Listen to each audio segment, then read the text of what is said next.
Hello everyone, let's see simple present tense today. In this part, we are see sentences, negative sentences and questions. So, अब मन में question आता है कि simple present tense का use कहाँ होता है. तो सिंपल प्रेजेंट टेंस का use action happen every day, habit, routine and daily events के लिए होता है. Clear? Now, before starting simple tense, let's us see subjects in simple tense. So, simple tense में सब्जेक्ट्स के 3 पार्ट होते हैं जिसे हमने 2 पार्ट्स में डिवाइड किया. First person a person who speaks is known as first person, और इसे डिवाइड किया गया सिंगुलर एंड प्लूरल में. First person means I and we. Second is second person and second person singular you and plural is also you. अब यहाँ पे question है कि सिंगुलर एंड प्लूरल दोनों यू क्यों हैं. सो सिंगुलर में यू जो है वो एक पर्सन के लिए यूज़ किया जाता है एंड प्लूरल का यू जो है वो मोर देन वन पर्सन के लिए यूज़ किया जाता है. Clear? So our next is third person. Third person वो होता है जिसके बारे में हम बात कर रहे हो. क्लियर?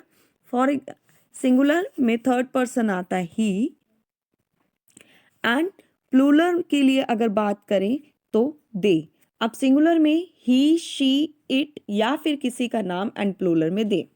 अब बात करते हैं सिंपल प्रेजेंट में बेसिक फार्मूले की. सो सिंपल प्रेजेंट का एक बेसिक फार्मूला जो होता है वो होता है subject plus verb plus object.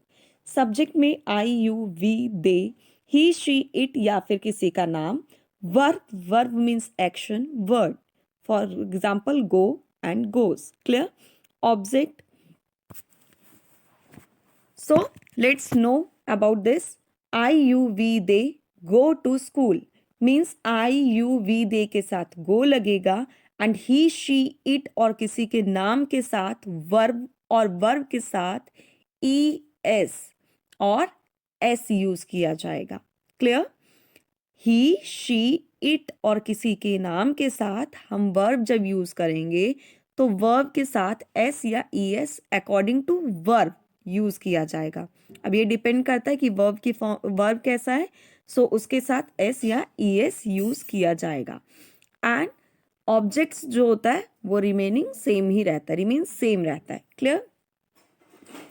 अब सिंपल प्रेजेंट टेंस की कुछ एग्जाम्पल्स डिस्कस करते हैं. For example, I play football, you play football, we play football and they play football. Clear? He plays footballs means जब हम I, you, we and they का use कर रहे हैं तो उसके साथ वर्ब जो है वो सेम एज इट इज ही राइट करेंगे, उसमें एस या ई एस नहीं ऐड करते. बट ही, शी, इट और किसी के नाम के साथ अगर हम वर्ब यूज करते हैं तो वर्ब में हम क्या ऐड करते हैं, एस या ई एस यूज करते हैं. For example, he plays football, she plays football, it plays football and Sam plays football. Is it clear? Let's come and discuss more example. I go to market, you go to market, we go to market, they go to market and then he goes to market. Clear? I, you, we and they के साथ हमने verb as it is write किया, but जहाँ पे he, she, it and किसी का name आएगा वहाँ पे हम क्या करेंगे. अगर थर्ड पर्सन के साथ हम क्या करते हैं, वर्ब के साथ एस या ई एस यूज करते हैं. Is it clear? He, she, it and किसी के नेम के साथ एस या ई एस यूज किया जाएगा. सिंपली याद करना, फिंगर्स पे याद करिए. आई, यू, वी एंड दे के साथ वर्ब की फर्स्ट फॉर्म लगेगी एंड ही, शी, इट और किसी के नाम के साथ ई एस ऐड होगा. अब बात करते हैं नेगेटिव सेंटेंसेस की. Oh my God, negative sentences कौन से होते हैं? बट ये तो सिंपल प्रेजेंट का सेम फॉर्मूला है. अब यहाँ पे चेंज क्या होता है, नेगेटिव सेंटेंस में सब्जेक्ट और वर्ब से जस्ट बीच में हम क्या यूज करते हैं, डू नॉट या डोंट. अब ये डू नॉट और डोंट क्या होता है, डरने की कोई बात नहीं. डोंट जो होता है वो डू नॉट का शॉर्ट फॉर्म होता है. Clear? So first person means I you we they के साथ हम क्या यूज करेंगे? Do not. और ये कहाँ यूज होगा? सब्जेक्ट और वर्ब के बीच में. For example, I do not go to school, you do not go to school, we do not go to school and they do not go to school. Clear? I you we they, fingers पे learn कीजिए. I you we and they के साथ do not लगेगा. But third person means he she it या किसी के नाम के साथ डज नॉट लगेगा. क्यों? क्योंकि हमने पढ़ा है कि आई यू वी और दे के साथ वर्ब में कुछ भी ऐड नहीं किया जाता, बट ही शी इट और सैम के मीन्स किसी के नाम के साथ एस या ई एस ऐड किया जाता था. बट वो हम कहाँ पे यूज करते थे? वर्ब के साथ, यानी एक्शन वर्ड के साथ. बट नेगेटिव सेंटेंसेस में हम वर्ब के साथ कुछ भी छेड़खानी नहीं करेंगे, और वो वाला ई एस हम किसके साथ लगा देते हैं? वर्ब वाला ई एस कहाँ लग जाएगा? डज के साथ, मीन्स डू के साथ. क्लियर? नेगेटिव सेंटेंस का फॉर्मूला क्या हो गया? सब्जेक्ट प्लस डू नॉट या does not, verb and object. Let's discuss some example. I play football. I do not play football. Clear? I subject और play verb के बीच में हमने क्या ऐड किया?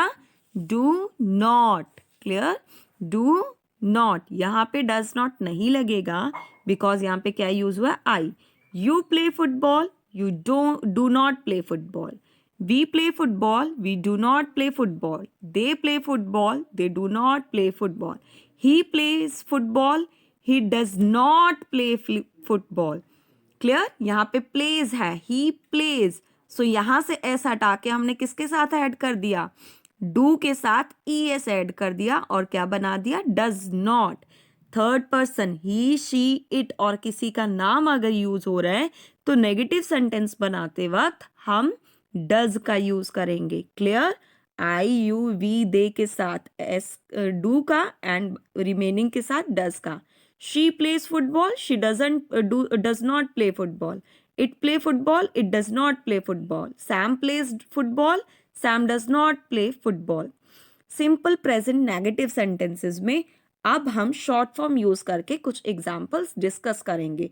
फॉर एग्जाम्पल, डू नॉट का don't and does not का doesn't. I play football. I don't play football. Clear? Don't जो है ये डू नॉट की शॉर्ट फॉर्म है, सो डोंट यूज करेंगे. क्लियर? और यहाँ पे डरने की कोई नीड नहीं है. You play football. You don't play football. We play football. We don't play football. They play football. They don't play football. Clear? Same as it is. He plays football. He doesn't plays football. She plays football.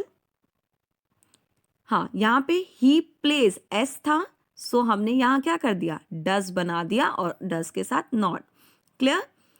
Next example. She plays football. She doesn't play football. It plays football. It doesn't play football. Sam plays football. Sam doesn't play football. Clear? Do not का short form don't and does not का doesn't. Let's come on questions. अब हम discuss करेंगे simple present में question कैसे form करते हैं. सो क्या करना है? I play football. कुछ नहीं करना है. आप देख रहे हो same as it is I play football का I play football same as it is वैसे ही राइट है. ऐड क्या किया गया है? सब्जेक्ट से पहले डू. क्लियर? सब्जेक्ट से पहले हमने डू ऐड किया है. Remaining I play football same as it is वैसे ही है, सेंटेंस वही है. आगे हमने ऐड किया है डू और लास्ट में हमने ऐड किया है क्वेश्चन मार्क. लास्ट में हमने ऐड किया क्वेश्चन मार्क. स्टार्टिंग में you play football. Do you play football. We play football. Do we play football. They play football. Do they play football. And यहाँ पे भी वही सेम चीज लर्न करनी है. I you we and they के साथ हम क्या ऐड करेंगे? डू. आपको पता है ना कि जब हमने नेगेटिव सेंटेंस बनाए थे तो हमने वहाँ पे डू नॉट किया था. ही प्लेज फुटबॉल. अब यहाँ पे हम क्या चेंज करेंगे? यहाँ पे प्लेज है तो जहाँ पे भी ही शी इट के साथ आप जानते हो कि क्या यूज होता है, एस या ई एस। सो हमने यहाँ पे क्या कर दिया, डू का डज बना दिया। रिमेनिंग सेंटेंस सेम है, ही प्ले फुटबॉल। क्लियर? आपको क्या चेंज करना है, डू की जगह ही शी इट और किसी के नाम के साथ डज लगाना है, एंड वर्ब के साथ जो एस ही ऐड होगा उसे रिमूव करना है और लास्ट में क्वेश्चन मार्क लगा देना है। Clear? She plays football, does she play football? It plays football, does it play football? Sam plays football, does Sam play football? Clear?